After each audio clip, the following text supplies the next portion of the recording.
मैं रंजना मिश्रा, SNDT महिला विश्वविद्यालय मुंबई के संबंधित कॉलेज श्री MD शाह महिला कॉलेज की इतिहास की विभागाध्यक्षा थी। आज का हमारा विषय है जिस पर हम चर्चा करेंगे वो है संवैधानिक इतिहास का विकास 1858 से 1947। किसी भी सुदृढ़ प्रशासन के लिए संवैधानिक कानूनों की बहुत आवश्यकता होती है। जबकि ब्रिटिश व्यापारी भारत में व्यापार करने हेतु 1600 में आए तो धीरे धीरे अपना साख जमाया और वो अपने भारत के बहुत से राज्यों को अपने नियंत्रण में लाया। ईस्ट इंडिया कंपनी के को रेगुलेट करने के लिए वहां की पार्लियामेंट ने रेगुलेटिंग एक्ट पारित किया और सरकार ने उसी रेगुलेटिंग एक्ट के अंदर उनको कंट्रोल करने के लिए बहुत सारे उसके बाद भी एक्ट पास किए गए। 1773 से 1850 तक की पार्लियामेंट ने 5 एक्ट्स पास किए, जैसे कि regulating act 1773, fits India act 1784, charter act 1830, charter act 1833 और चार्टर एक्ट 1853। 1757 से 1857 तक की 100 वर्षों की अवधि में ब्रिटिश ईस्ट इंडिया कंपनी ने भारत को उपनिवेश में बदलने के लिए विभिन्न उपाय किए और उन्होंने अपने परिवर्तन ज्यादातर कर व्यवस्था में आमूलचूल परिवर्तन किया, जिससे कि किसानों आदिवासियों को कई मुश्किलों का सामना करना पड़ा। किसान, व्यापारी, सिपाही सभी उनसे असंतुष्ट थे, क्योंकि उनकी नीति का मकसद धन की प्राप्ति और राज्य का विस्तार था। विभिन्न जाति, वर्ग और धर्म के लोग एकजुट होकर अंग्रेजी के खिलाफ क्रांति शुरू की। भारतीयों का असंतोष भी भिन्न भिन्न भागों में विद्रोह के रूप में प्रकट हुआ और धीरे धीरे सुलगती हुई आग 1857 में धधक उठी और उसने अंग्रेजी साम्राज्य को जड़ से हिला दिया। इस विद्रोह की व्यापकता को देखकर ब्रिटिश सरकार को ये आभास हुआ कि अगर भारत को हाथ से न जाने दिया जाए और वहां तो यहाँ पे सुधार करने होंगे और इसी के लिए उन्होंने संवैधानिक सुधार का शुरुआत की और अच्छे प्रशासन का आश्वासन दिया। इसीलिए इस एक्ट को गुड गवर्नेंस एक्ट भी कहते हैं और इसी के कारण उन्होंने नई कानून लाई और जिसे भारत सरकार अधिनियम 1852 कहा जाता है। यह अधिनियम 2 अगस्त को यूनाइटेड किंगडम की संसद द्वारा पारित किया गया, जिससे ब्रिटिश संसद ने ब्रिटिश भारत का प्रशासनिक नियंत्रण ईस्ट इंडिया कंपनी से क्राउन को सौंप दिया। भारत सरकार अधिनियम 1858 को सुशासन के अधिनियम के रूप में भी जाना जाता है। 1857 के विद्रोह को तो दबा दिया गया था, लेकिन इसने पूरे लंदन में सदमे की लहरें भेज दी थी। इसने सबको बता दिया था कि अगर व्यापारिक कंपनियों को राजनीतिक शक्ति के रूप में अनुमति दी जाए तो भारत में बहुत प्रॉब्लम होगा। 1853 के बाद से कई अंग्रेजी व्यापारी और भारत में बसे हुए ब्रिटिश लोगों ने भी भारत में निहित स्वार्थ विकसित कर लिया था और उनकी लगातार शिकायत थी कि कंपनी उनके हितों की उपेक्षा कर रही थी। ब्रिटिश प्राइम मिनिस्टर के अनुसार जो कंपनी की पॉलिसी थी वो गैर जिम्मेदारी, जटिल और तर्क विहीन थी और इस दोहरे शासन को अंत करना ही ब्रिटिश के फेवर में था। इसलिए संसद ने 2 अगस्त 1858 को भारत सरकार अधिनियम को मंजूरी दे दी।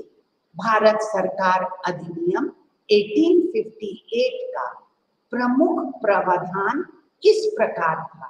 पहला, ईस्ट इंडिया कंपनी का समापन किया गया। दूसरा, भारतीय शासन ब्रिटिश रानी के नाम पर होगा, इसकी शुरुआत की गई। इस अधिनियम ने भारत को एक प्रत्यक्ष ब्रिटिश उपनिवेश बना दिया। देश के प्रशासन के सुचारू संचालन में सहायता के लिए भारतीय सिविल सेवा की स्थापना की बात की गई और भारतीयों को सेवा में भर्ती करने के प्रावधान दिए गए।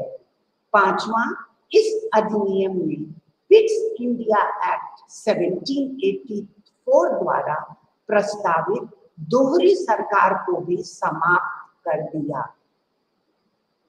छठा, ब्रिटिश ईस्ट इंडिया कंपनी के निदेशक मंडल और बोर्ड ऑफ कंट्रोल को समाप्त कर दिया गया।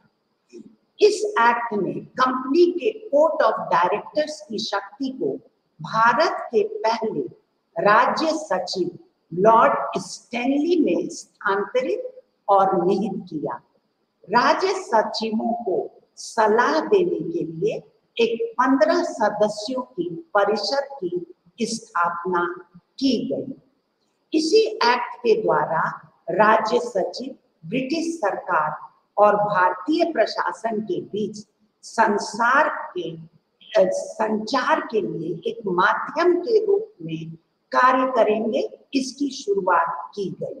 उन्होंने भारतीय प्रशासन का पूर्ण अधिकार और नियंत्रण उन्हें दे दिया। अगर आप देखें तो इस एक्ट में अधिनियम के बाद गवर्नर जनरल जो भारत में ब्रिटिश सरकार के प्रतिनिधित्व करेंगे उनको पूरा अधिकार दिया और अब लॉर्ड कैनिंग भारत के प्रथम वाइसराय हुए और यही भारत के लास्ट गवर्नर जनरल थे। विभिन्न प्रेसिडेंसियों के वाइसराय और राज्यपालों की नियुक्ति भी उनके द्वारा निश्चय की जाएगी, ऐसा प्रावधान बनाया गया। इस एक्ट ने डॉक्ट्रिन ऑफ लैप्स को हटाया। इसी डॉक्ट्रिन ऑफ लैप्स के चलते मैक्सिमम 1857 की क्रांति हुई थी, तो यह भी निर्णय लिया गया कि शेष भारतीय राजकुमारों को उनकी स्वतंत्र स्थिति प्राप्त होगी, बशर्ते ब्रिटिश शासन और ब्रिटिश आधिपत्य को वो स्वीकार कर लें। उन सभी भारतीयों को क्षमा प्रदान किया जाएगा जिन्होंने विद्रोह में भाग लिया था, सिवाय उन लोगों के जिन्होंने ब्रिटिश प्रजा को मार डाला था। लेकिन इस भारतीय अधिनियम 1858 का बहुत विरोध हुआ। इसमें बहुत सारे दोष थे। पहला, यह भारत के लोगों के लिए कोई प्रतिनिधित्व के बिना पूर्ण शाही नियंत्रण का प्रभुत्व कर रहा था। दूसरा, राज्य का सचिव सर्वोच्च अधिकारी था और भारत के प्रशासन में उसका हाथ था और वो केवल ब्रिटिश संसद के लिए जिम्मेदार थे। तो इस प्रकार हम देखते हैं कि इसमें बहुत सारी कमियां थी और इसलिए ब्रिटिश सरकार ने अब असंतुष्टता को खत्म करने के लिए वापस इंडियन काउंसिल एक्ट 1861 में पास किया और उसका मुख्य मकसद था कि ब्रिटिश शासन में प्रशासन में भारत के सहयोग की तत्काल आवश्यकता महसूस की गई। इसीलिए 3 वर्ष के अंदर ही उन्होंने एक दूसरा 1861 का एक्ट पास किया और इस एक्ट के अनुसार इसके जो प्रोविजन थे उसमें विकेंद्रीकरण की प्रवृत्ति को शुरू की गई और बॉम्बे और मद्रास प्रेसिडेंसी के विधायक शक्तियों की फिर से वहां पे ये अधिकार फिर से शुरू किया गया। इस एक्ट ने 1773 के रेगुलेटिंग एक्ट और 1883 के चार्टर एक्ट को बदल दिया, क्योंकि इन दोनों एक्टों ने विकेंद्रीकरण पे नहीं केंद्रीकरण पे ज्यादा जोर दिया था। भारतीयों को पहली बार कानून बनाने की प्रक्रिया में जोर देकर एक नई शुरुआत की गई। वाइसराय ने अपनी विस्तारित परिषद में कुछ भारतीय सदस्यों को भी नॉमिनेट किया और इस 1862 के विधान परिषद में जो 3 भारतीय सम्मिलित किए गए थे वो थे भारत बनारस के राजा, पटियाला के महाराज और सर दिनकर राव। इसके अलावे 1861 एक्ट ने बंगाल, उत्तर पश्चिम सीमा प्रांत और पंजाब के लिए विधान परिषद शुरू किया। इस एक्ट ने पोर्टफोलियो प्रणाली को मान्यता दी, जिसकी मांग लॉर्ड केनी 1859 से कर रहे थे, उसे लागू किया गया। इस एक्ट ने वाइसराय को किसी भी आपात स्थिति के दौरान विधान परिषद की सहमति के बिना अध्यादेश जारी करने का अधिकार दिया और ये अधिकार उन्हें 6 महीने की अवधि के लिए वैध रहेगा, ऐसा इस कानून में एक प्रावधान किया गया। ये 1861 के एक्ट में वैसे बहुत सारी कमियां थी, लेकिन कुछ इम्पोर्टेंस था, जैसे भारतीय परिषद अधिनियम 1861 में भारत के संविधान और राजनीतिक इतिहास में एक महत्वपूर्ण क्षण था और जो गवर्नर जनरल की परिषद के ढांचे को बदल दिया था। विधायी प्रक्रिया में पहली बार भारतीयों को शामिल करने का प्रस्ताव रखा गया था, बट इसके कुछ आंतरिक दोष, जैसे विधान परिषद की सीमित भूमिका थी, यह मुख्य रूप से सलाहकार था, किसी भी वित्तीय निर्णय में उनकी अनुमति नहीं थी और अभी भी वाइसराय के पास पूर्ण शक्ति थी। इसके आप देखेंगे इस एक्ट के बाद फिर से उन्होंने 1892 में उन्होंने एक नया अधिनियम इंडियन काउंसिल एक्ट पास किया और उसके पीछे उनकी उदारता नहीं थी। भारत में स्थिति बदल रही थी, जैसे भारतीय राष्ट्रीय कांग्रेस का गठन 1885 में हुआ था और इसकी स्थापना, कांग्रेस की स्थापना ज्यादातर आर्थिक सुधार लाने के लिए की गई थी, क्योंकि A.O. ह्यूम को लगा था कि ये एक सेफ्टी वाल्व का काम करेगा। सो उनका मुख्य उद्देश्य था आम भारतीय नेता को ब्रिटिश की सहायता करनी होगी, प्रतिक्रिया प्रदान कर उनकी प्रतिक्रिया को देखकर ब्रिटिश समाज अपने अनुसार प्रशासन करेगा।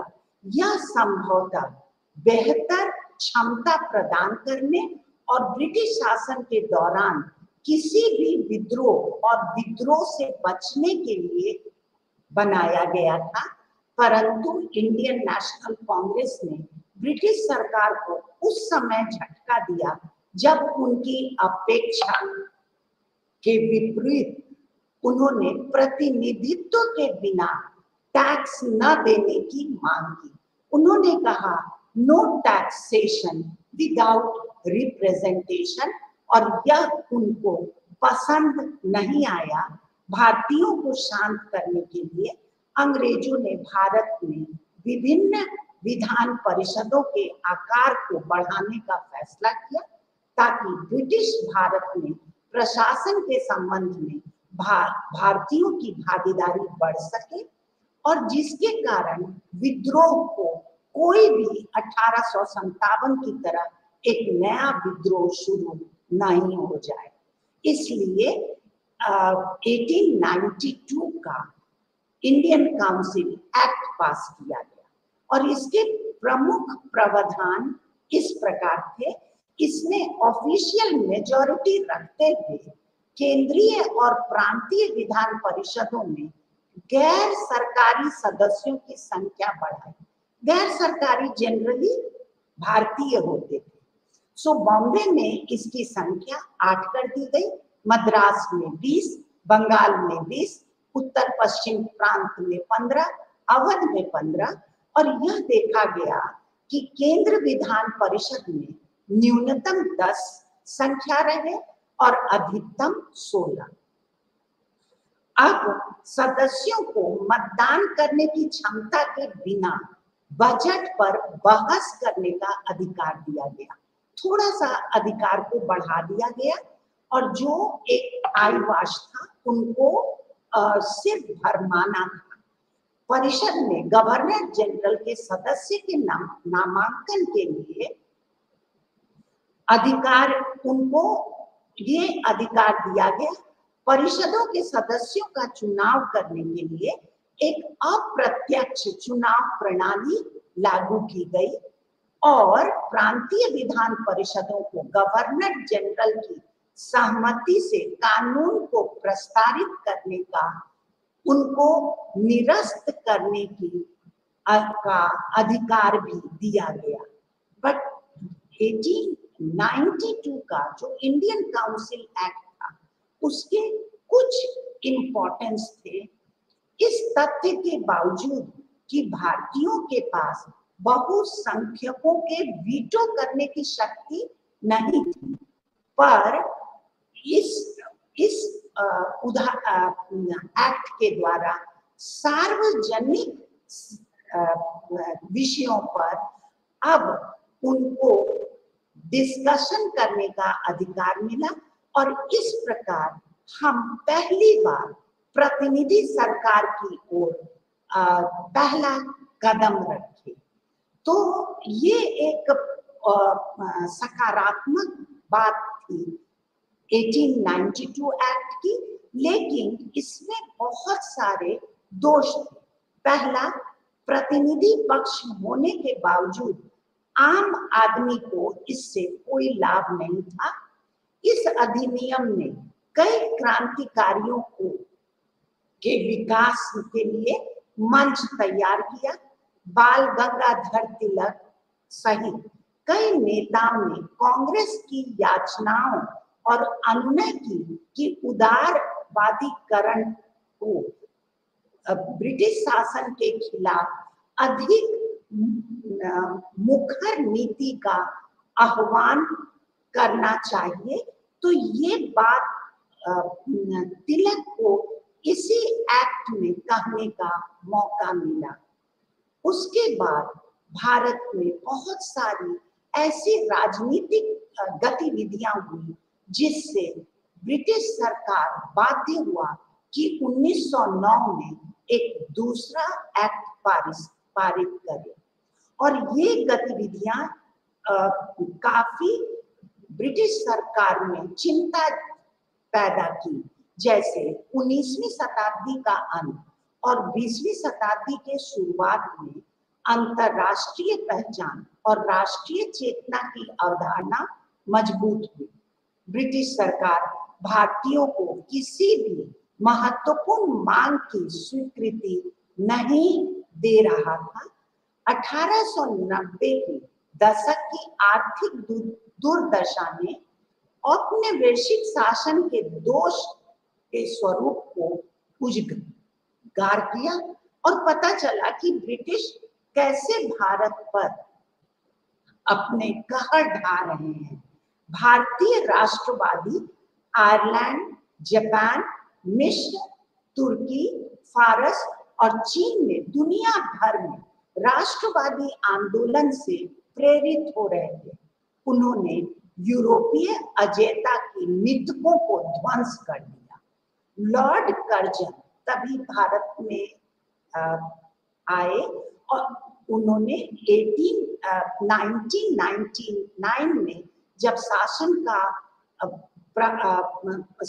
अपने हाथ में लिया तो उनके दौरान उन्होंने बहुत सारे प्रशासनिक उपाय जैसे भारतीय विश्वविद्यालय अधिनियम, कलकत्ता अधिनियम और मुख्य तौर से बंगाल विभाजन का कार्य किया और जिसके विरोध में बंगाल स्वदेशी आंदोलन, जो पूर्व गांधी युग की सबसे सफल आंदोलन में से एक आंदोलन था, वो एक 1905 जो बंगाल विभाजन था उसी का परिणाम था।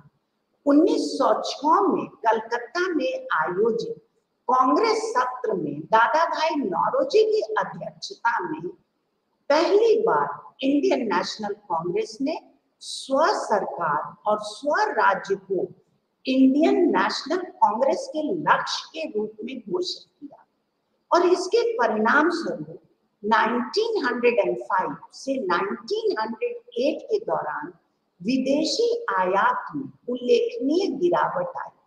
आंदोलन के परिणाम स्वरूप युवाओं में राष्ट्रवाद का विकास हुआ और बहुत जगह हिंसा की घटनाएं भी घटी। 1907 में भारत के अलावा जर्मनी के स्टटगार्ट में आयोजित अंतरराष्ट्रीय समाजवादी कांग्रेस में अंतरराष्ट्रीय मंच पर भी भीखाजी कामा ने भारतीय राष्ट्र ध्वज को फहराया और ये पहली घटना थी जो अंतरराष्ट्रीय थी। उसी समय मदन लाल धिंगरा पंजाब के एक महान क्रांतिकारी थे जो Indian home rule society, the Abhinav Bharat society और लंदन इंडियन सोसाइटी से जुड़े हुए थे। 1 जुलाई 1909 को उन्होंने भारत में ब्रिटिशों द्वारा किए गए अत्याचारों का बदला लेने के लिए लंदन में इंडियन एसोसिएशन की बैठक में भारत के राज्य सचिव के सलाहकार करजन वाइली और कोवास लोलकाकी का गोली मारकर हत्या कर दी।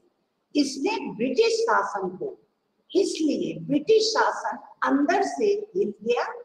भारत में भी गतिविधियां हो रही थी और अंतरराष्ट्रीय क्षेत्रों में भी ब्रिटिश के विरुद्ध बहुत सारी घटना घट रही थी और इसीलिए भारतीयों को अपीस करने के लिए, शांत करने के लिए उन्होंने मॉर्ले मिंटो रिफॉर्म्स एक्ट पास किया। भारतीय मामलों के राज्य सचिव लॉर्ड जॉन मॉर्ले और वाइसराय लॉर्ड मॉन्टो के नाम पर मॉर्ले मिंटो रिफॉर्म्स, जिसे भारतीय परिषद अधिनियम 1999 भी कहते हैं, उनको ये वैकल्पिक नाम दिया गया। इस 1909 के मॉर्ले मिंटो रिफॉर्म ने भारत समाज में बहुत बड़ा परिवर्तन लाया।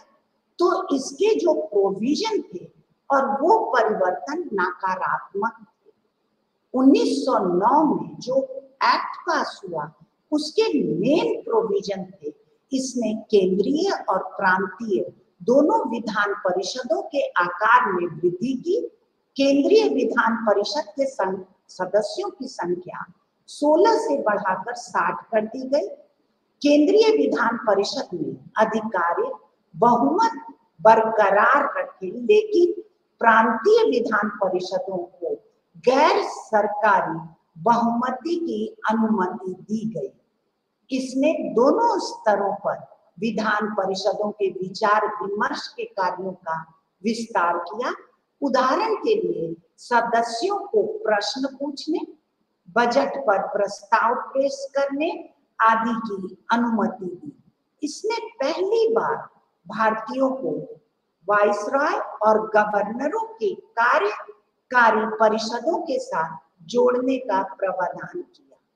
सत्येंद्र प्रसाद सिन्हा वाइसरॉय के कार्यकारी परिषद में शामिल होने वाले पहले भारतीय बने।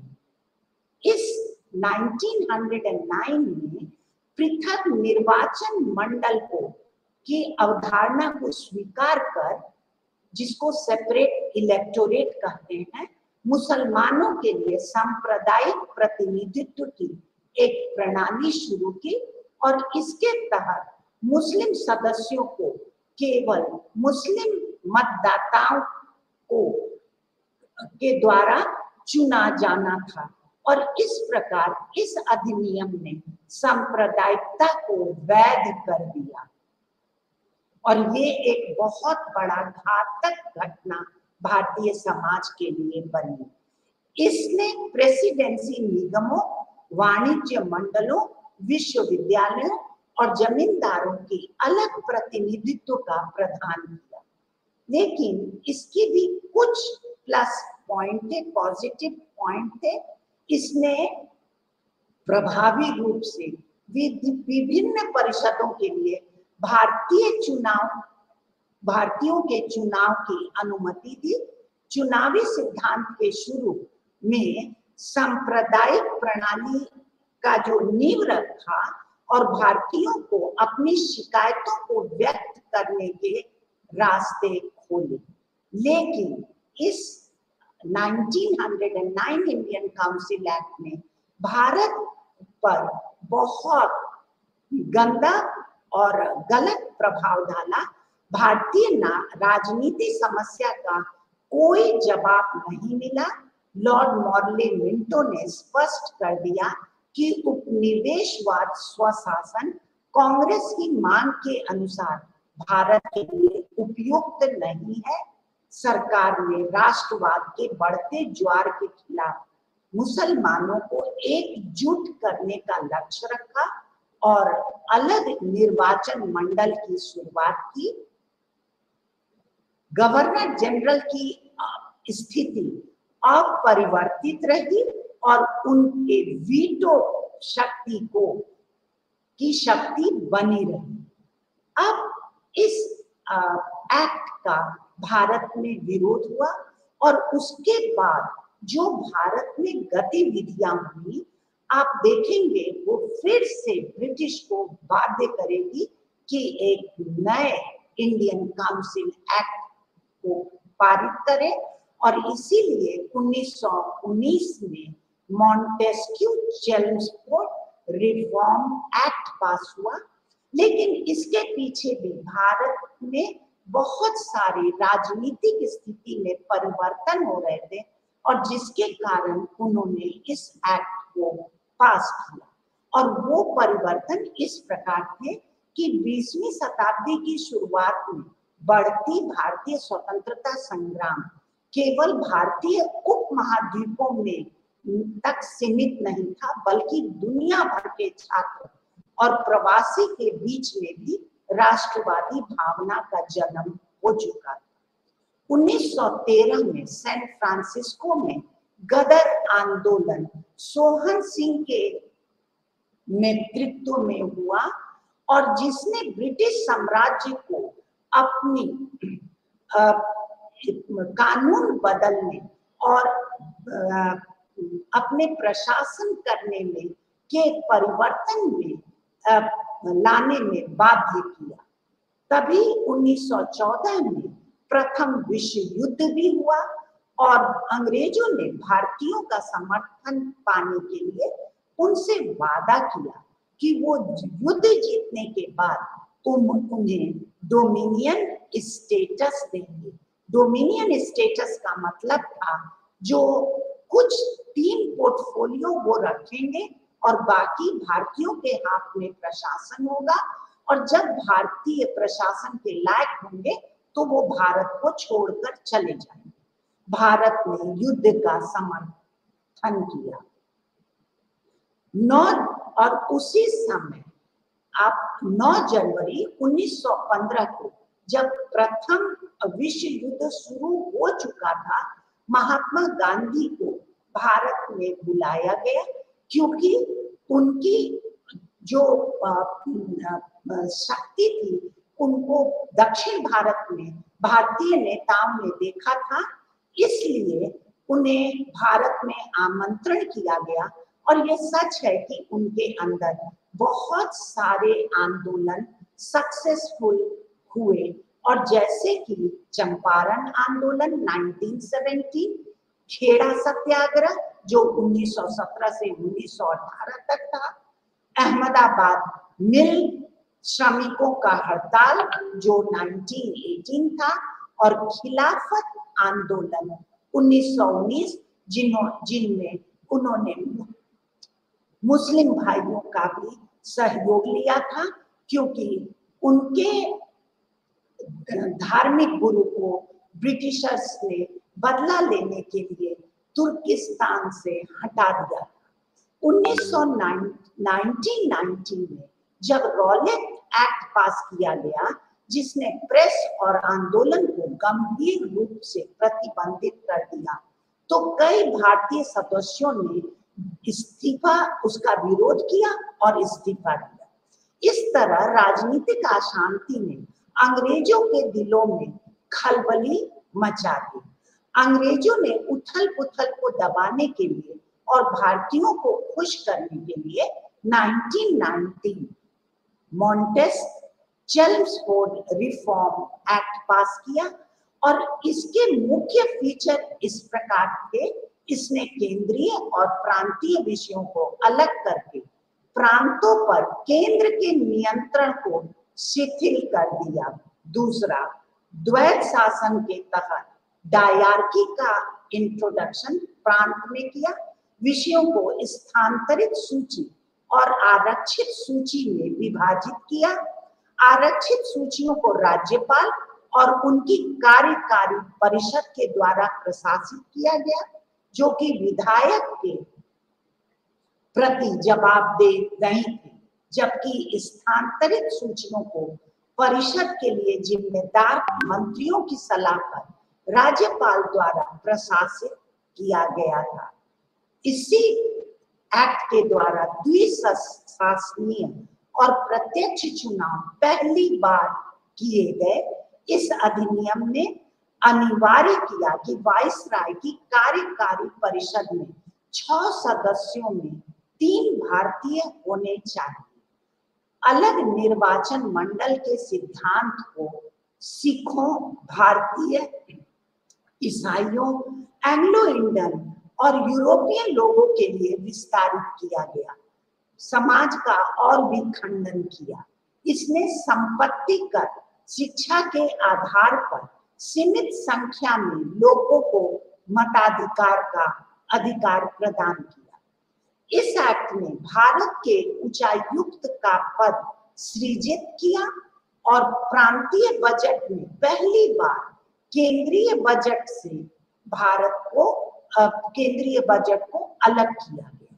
केंद्रीय लोक सेवा आयोग की स्थापना इसी कानून के द्वारा की गई, और यह निर्णय किया गया कि संवैधानिक आयोग 10 वर्षों के बाद अधिनियम के प्रभाव का विश्लेषण करेगा, और यही इसका प्लस पॉइंट था, इसका महत्व था।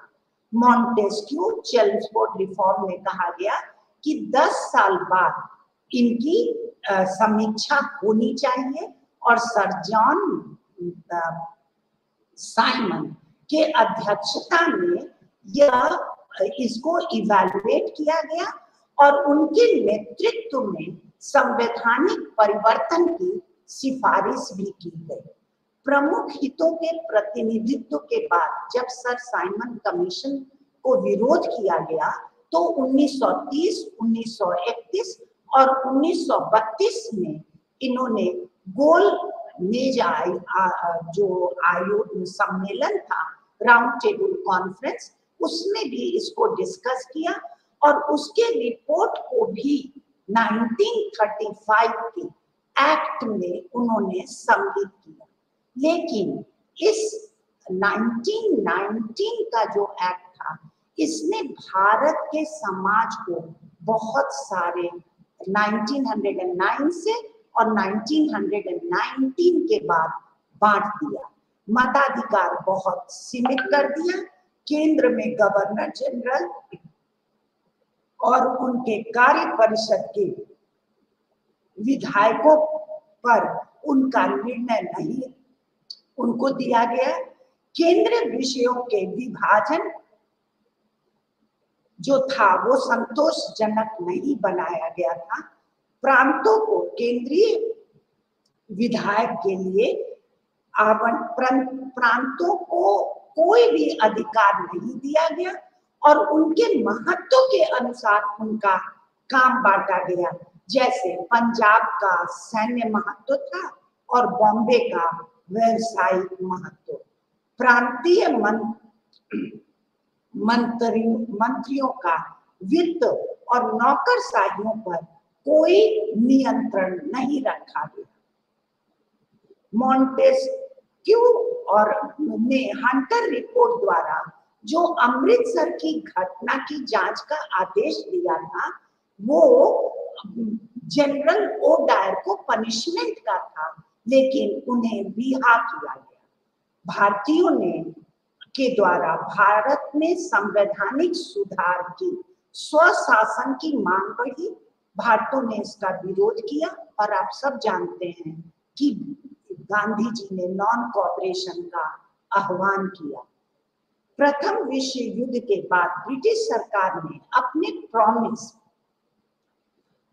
को डोमिनियन स्टेटस को पूरा नहीं किया। भारत सरकार अधिनियम 1919 में एकदम संतोषजनक नहीं थी और अब ब्रिटिश अधिकारियों के हाथ में ब्रिटिश का ही पूर्ण नियंत्रण था।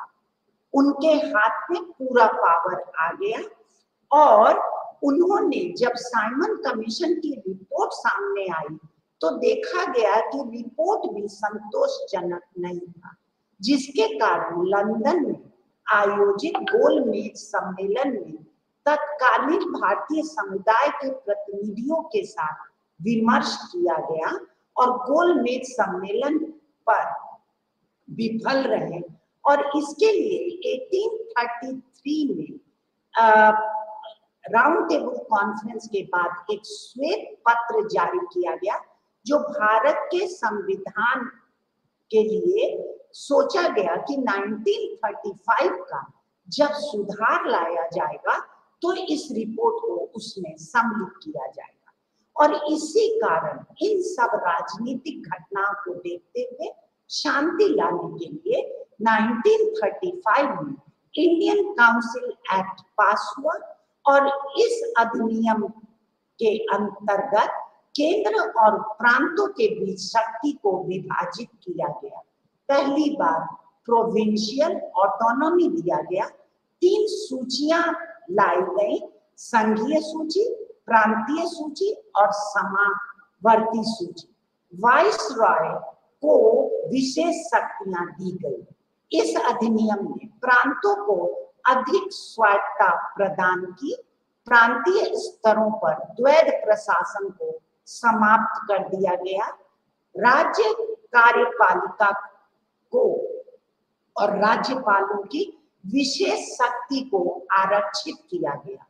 इस एक्ट ने ब्रिटिश अधिकारियों को अभी भी एक प्रांतीय सरकार को निलंबित करने का अधिकार दिया।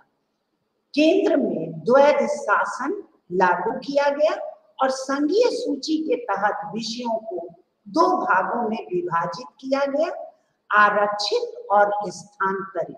आरक्षित विषयों को गवर्नर जनरल द्वारा नियंत्रित किया जाना था, जो उनके द्वारा नियुक्ति पर उनकी नियुक्ति की उस पे आवश्यकता होती थी, और इस विषय में रक्षा, चर्च संबंधी मामले, विदेश मामले, प्रेस, पुलिस और न्याय शक्ति, आदिवासी से संबंधित कानून सब गवर्नर के पास रखा गया। हस्तांतरित विषयों का प्रशासन गवर्नर के द्वारा अपने मंत्री परिषद, जो 10 से अधिक नहीं था, उनको दिया गया। परिषदों को विधायक के साथ विश्वास में काम करना था। इस सूची के विषयों में स्थानीय सरकार को सिर्फ वो पोर्टफोलियो दिया गया जो बहुत प्रमुख नहीं थे, जैसे वन, शिक्षा, स्वास्थ्य आदि। हालांकि गवर्नर जनरल के पास स्थानांतरित विषयों में भी हस्तक्षेप करने की विशेष शक्तियां दी गई। इसका मतलब इस एक्ट में भी कोई भी रियल पावर प्रोविंशियल को नहीं, गवर्नमेंट को नहीं दिया।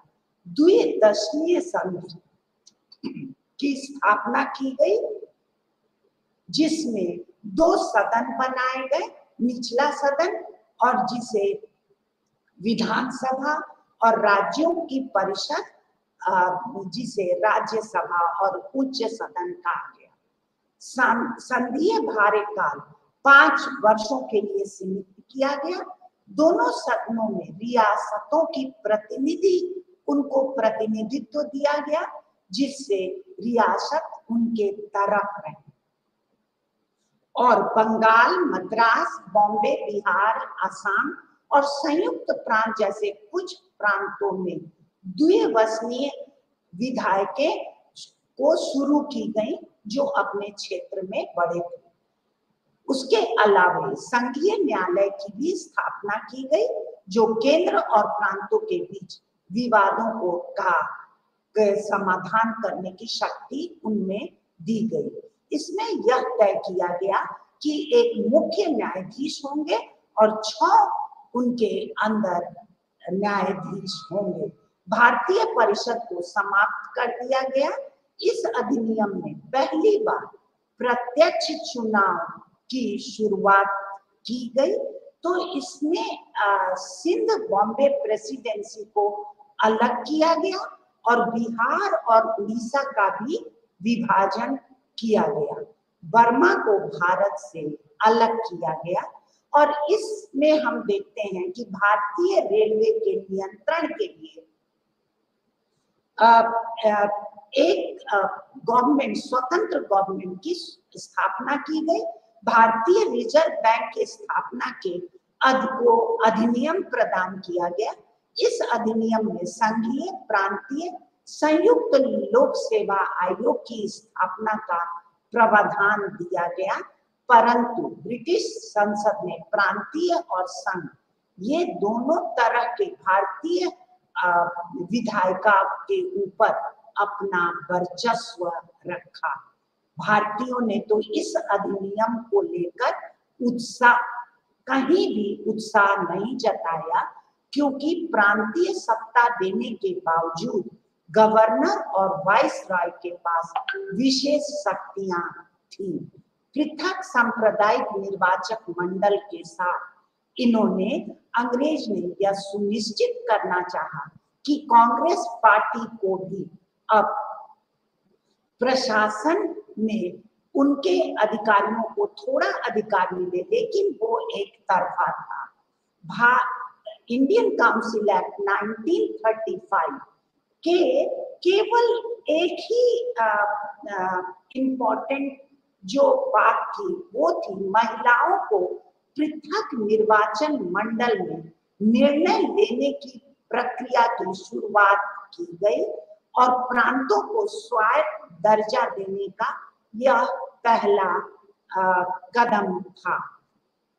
लोक सेवा, जिसे हम भारतीय संविधान के अनुच्छेद 315 में देखते हैं वो 1935 में ही उनसे लिया गया था। लेकिन 1935 की बहुत आलोचना हुई। यह इंडियन काउंसिल एक्ट 1935 गवर्नर और गवर्नर जनरल को जबरदस्त अधिकार से लैस किया था और इस तरह प्रांतीय सत्ता को एक मजाक में बदल दिया। संघ का जो गठन भी मौलिक रूप से दोषपूर्ण था। संघ में प्रवेश प्रांतों के लिए अनिवार्य था, लेकिन रियासतों के लिए स्वैच्छिक था। सो रियल सेंस में कभी यहाँ फेडरेशन आया नहीं, ये सिर्फ पेपर पर रहा और अधिनियम एक उचित संघीय ढांचा प्रदान करने में भी विफल रहा। इसने सांप्रदायिक निर्वाचन मंडल की व्यवस्था को कायम रखा और हरिजन, मजदूर और महिलाओं के मामले में भी एक सेपरेट इलेक्टोरेट की शुरुआत की। हिंदू अत्याचार के खिलाफ अल्पसंख्यकों को सुरक्षित करने के नाम पे गवर्नर जनरल और गवर्नर ने 1935 के अधिनियम में उन्हें बहुत अधिकार दिया गया। 1947 तक ब्रिटिश संसद भारत के राज्य सचिव के वास्तविक शासक थे। नतीजतन यह अप्रत्याशित नहीं है कि 1935 के अधिनियम को तिरस्कार और आक्रोश का सामना करना पड़ा। कानून व्यक्तियों को उनके अधिकारों में संशोधन में संवैधानिक लचीलापन प्रदान करने में यह एक्ट विफल रहा और ब्रिटिश सरकार के पास किसी भी अधिकार को समायोजित करने लेने की कोई भी पावर के लिए भारतीय तैयार नहीं थे, जबकि भारतीय अपनी मांगों के अनुसार कुछ भी प्राप्त करने में असमर्थ थे। 1930 अधिनियम की निंदा कांग्रेस ने की और उसे खारिज किया। कांग्रेस ने स्वतंत्र भारत के लिए एक संविधान बनाने के लिए वयस्क मताधिकार के आधार पर निर्वाचित एक संविधान सभा बुलाने की मांग की।